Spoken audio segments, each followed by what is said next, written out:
few days ago, I started to daydream, and sometimes I come up with really good ideas when I daydream, but most of the time I'm kind of like teleported back to a memory. And the memory that I teleported back to this time was I was in year one, and I'm like rubbing the carpet, right? And my hands getting hot.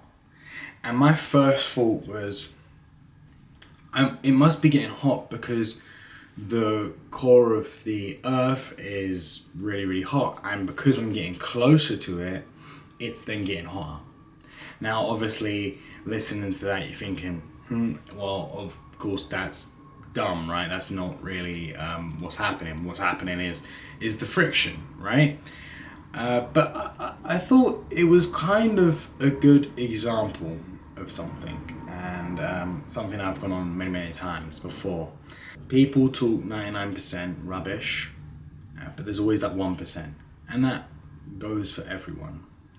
I think sometimes it's hard to look at someone and think they have something of worth to say, especially when they, don't come across nice, or they have like really bad morals, or maybe they're really lazy, or they're really mean, or whatnot. But I'm telling you now, everyone has something of worth to say.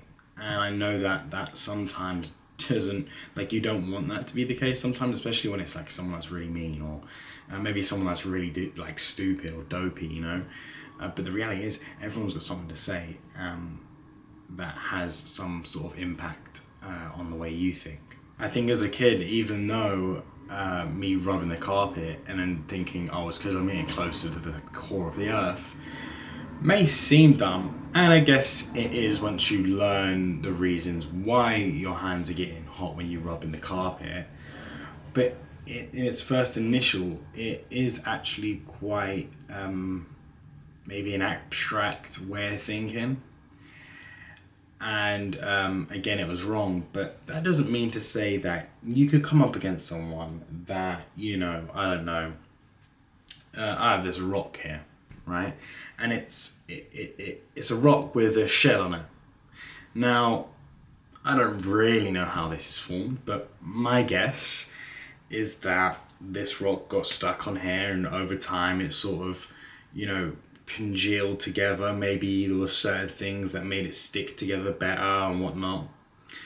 But someone come across and say, oh, actually, the shell was an animal that attached itself to the rock because it gave it protection. Now, that might be wrong, but it's worthwhile thinking about it, right? Most thoughts are worth having a little ponder. If they don't make sense straight away, then they don't make sense. But it's always good to think in different ways.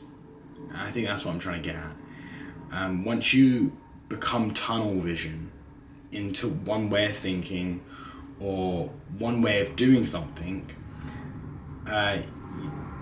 you get this tunnel vision. My teacher, Miss Elwood, would teach me how to do a working out, and then she would teach me a different way, and I'd be like, why am I doing it multiple different ways if this way is the best way? And she said that the more you do,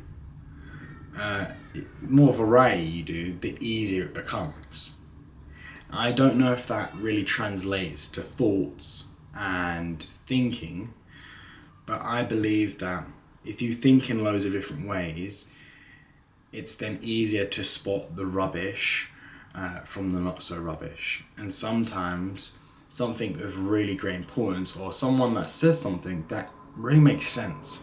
Elon Musk, there's a video of him where he's talking about his rockets, and someone that, probably doesn't know nowhere near as much as him suggests something to him. And Elon Musk goes, oh, wait, yeah, you're right. But if he just discredited that person, just said, oh, you don't know what you're talking about, he wouldn't have come up with that, or he wouldn't have taken on that great idea from this person that, probably doesn't know nowhere near as much as him about rockets, right? But all it took was someone thinking a little bit outside out the box, or maybe with a little more common sense. pretty much it. The lesson for today, kids, is whilst you are looking for the 1% in everyone, understand that the way you think, whether it's right or wrong, it's good to try to understand someone's wrong or right view of something that you may not have. Because the only way you can determine whether your way is the best way, or the view you have is solid, or what you have makes sense, you need to explore as many options as possible, or as many ways of thinking as possible. And sometimes you'll come up with a whole new idea off of someone's weird idea, or someone's rubbing the carpet thinking they're getting closer to the core of the earth. And sometimes you may just think of something way different than even what you had or what they had. Maybe it's a combination of both. Yeah, I'll talk to you guys tomorrow.